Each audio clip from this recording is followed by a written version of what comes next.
Hello everyone, welcome to a new mini blog. তো আমরা চলে এসেছি আজকে পুজোর শপিং করতে, মানে পুজোর শপিংয়ের প্রথম দিন বলতে পারো। প্রথমে চলে যাই বাজার কলকাতাতে, সেখানে টুকটাক শপিং করে ম্যাক্সে গিয়েছিলাম, সেখানে নীলের কিছু এক্সচেঞ্জ করার ছিল। তারপরে ফাইনালি আমরা চলে আসি ট্রেন্ডসে, কারণ এখানে ছাড়া আমাদের তো শপিং একদম ইনকমপ্লিট বলতে পারো। প্রথমেই চলে এসেছিলাম জুতো সেকশানে, এখান থেকে নীল মেনলি আজকে জুতো কিনতেই এসেছিল।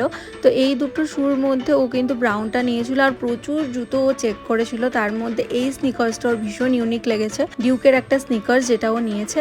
তারপর অনেকগুলো জিন্স, শার্ট, টি শার্ট অনেক কিছু চেক করার পরে ও এখান থেকে দুটো জিন্স আর একটা শার্ট নিয়েছিল আজকে।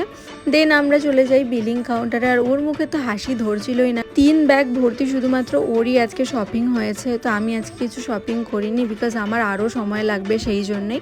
আমি যেহেতু এখন পিওর ভেজ খাচ্ছি, সেই জন্য একটা কর্ন চাট নিয়ে এসে দিয়েছিল, যেটাই খেয়ে আজকে দিনটা শেষ করলাম। তো আজকে ব্লগটা এইটুকুই, টাটা।